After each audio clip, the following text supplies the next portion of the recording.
हमारे आसपास बहुत सी चीज़ें मोशन में रहती है, जैसे बर्ड्स उड़ते हैं, मछली तैरती है, ब्लड हमारे वेन में फ्लो करता है, अर्थ अपने एक्सिस पर घूमती है।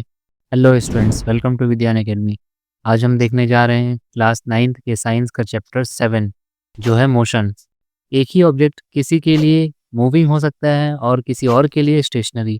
जब एक बस में बैठा व्यक्ति अपने आसपास बैठे लोगों को स्थिर देखता है, लेकिन बाहर खड़े व्यक्ति को वही लोग मूविंग नजर आते हैं।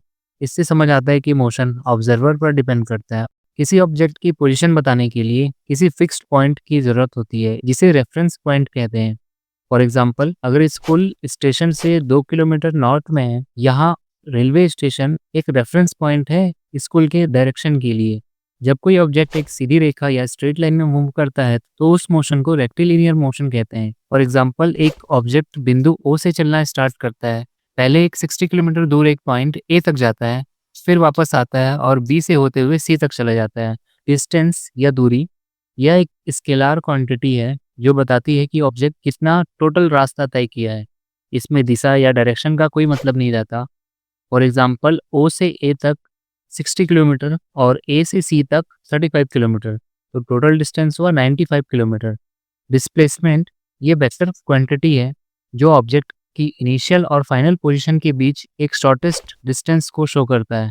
फॉर एग्जांपल, 0 से सी तक सीधी दूरी 35 किलोमीटर है, तो डिस्प्लेसमेंट हुआ 35 kilometre towards C.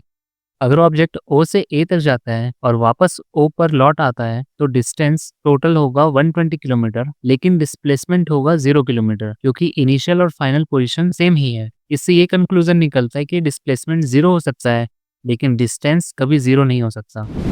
Uniform and non uniform motion.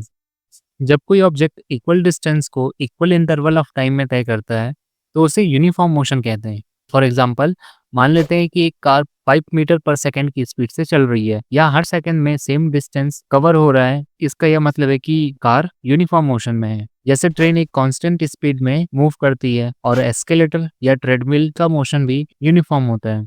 Non uniform motion में जब ऑब्जेक्ट अनइक्वल डिस्टेंसेस को इक्वल इंटरवल्स ऑफ टाइम में तय करता है, तो उसे नॉन यूनिफॉर्म मोशन कहते हैं। फॉर एग्जाम्पल, एक पर्सन जब जॉगिंग करता है, तो वह हर सेकंड अनइक्वल डिस्टेंस कवर करता है। जैसे ट्रैफिक में चलती हुई कार का मोशन भी नॉन यूनिफॉर्म मोशन कहलाता है।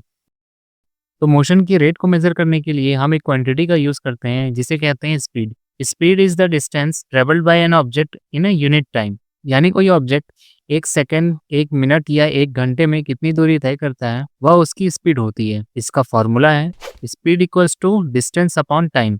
इसका ऐसा यूनिट है मीटर पर सेकेंड, और दूसरा यूनिट है किलोमीटर पर आवर और सेंटीमीटर पर सेकेंड। एवरेज स्पीड, जब किसी ऑब्जेक्ट की स्पीड समय के साथ बदलती रहती है, तो हम उसकी एवरेज स्पीड निकालते हैं। Average speed equals to total distance travelled upon total time taken.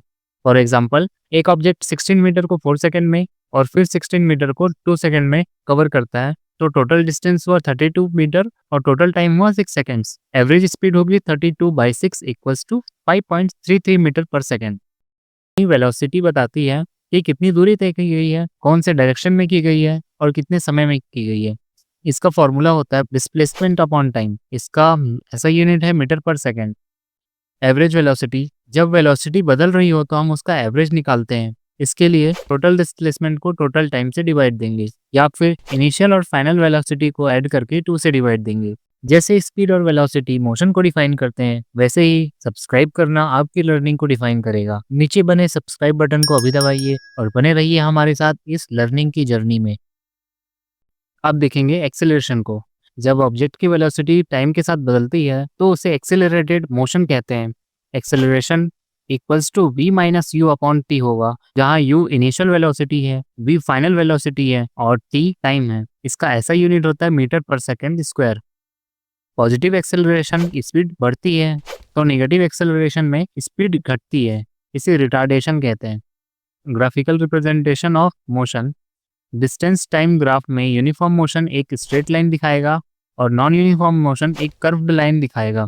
Velocity और टाइम के बीच के ग्राफ में यूनिफॉर्म वेलोसिटी एक हॉरिजॉन्टल स्ट्रेट लाइन शो करेगा, और यूनिफॉर्म एक्सेलरेशन एक स्लोप्ड स्ट्रेट लाइन शो करता है। ग्राफ के नीचे का एरिया कवर किए गए टोटल डिस्टेंस को शो करेगा। न्यूटन के मोशन के इक्वेशंस हैं। पहला फॉर्मूला फाइनल वेलोसिटी को दिखाता है, इसमें v equals to u plus a t होगा। v final velocity, u initial velocity, a acceleration और t टाइम होता है। v equals to u plus a t velocity और टाइम का रिलेशन दिखाता है। वहीं s equals to u t plus half a t square position और time का रिलेशन दिखाएगा। इसमें a एक्सेलरेशन होगा और s डिस्टेंस होगा। थर्ड है v square minus u square equals to 2s। ये वेलोसिटी और डिस्प्लेसमेंट का रिलेशन दिखाता है। यूनिफॉर्म सर्कुलर मोशन, अगर कोई ऑब्जेक्ट कांस्टेंट स्पीड से सर्कल में मूव करता है तो उसकी डायरेक्शन बदलती रहती है। इसका मतलब है वो एक्सेलरेटेड मोशन में है।